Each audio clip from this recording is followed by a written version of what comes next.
نحمدہ و نصلی علی رسولہ الکریم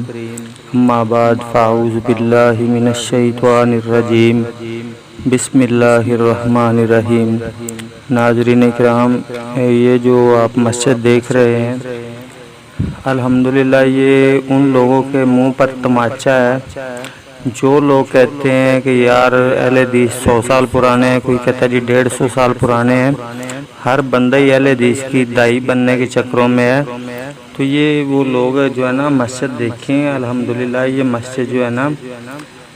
اورنگزیب بادشاہ جو تھا، مغل بادشاہ جو گزرے ہیں، یہ اس کے زمانے کی مسجد ہے۔ یہ انہوں نے خود بنوائی تھی اور کم و بیش یہ 340 سال کے قریب کی یہ مسجد ہے، اور یہ ساتھ اس کے ریلوے اسٹیشن ہے جو ہے نا مسجد کے ساتھ، اور یہ ٹرین آ رہی ہے۔ یہ مسجد کا اسٹیشن بھائی نے کچھ بتایا تھا لیکن میرے ذہن میں نہیں ہے، لیکن یہ ہمارے بھائی ہیں کمال الدین سنابلی صاحب، یہ انہوں نے ماشاءاللہ ویڈیو بنا کر سینڈ کیا ہے۔ یزدانی شہید رحمۃ اللہ علیہ میڈیا سروس یوٹیوب چینل کی طرف سے یہ ویڈیو پیش کی جا رہی ہے، اور الحمدللہ ہماری تاریخ جو لوگ بدلنے کے چکروں میں ہیں اور صرف اپنا دکانداری چمکانے کے چکروں میں ہے کہ جماعت میں بلے بلے ہو جائے، واہ جی واہ، علامہ صاحب نے بہت اچھا نقطہ بیان کیا ہے، اور علامہ صاحب نے تو کمال کر دی ہے۔ انہوں نے اہل حدیثوں کو جو ہے نا وہ نئی ایجاد جو ہے نا کرا دی، اور یہ دیکھیں ماشاءاللہ اس کی تاریخ پڑھ لیں،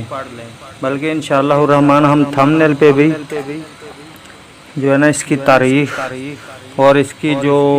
دوبارہ اس کا برآمدہ وغیرہ بنا ہے اس کی بھی تاریخ انشاءاللہ الرحمن جو ہے نا وہ ایڈ کر دیں گے۔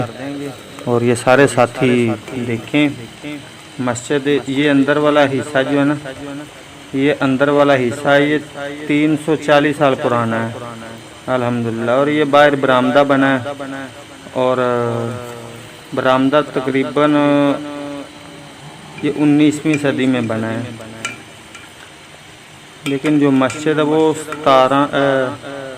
1111ویں ہجری میں 1104 ہجری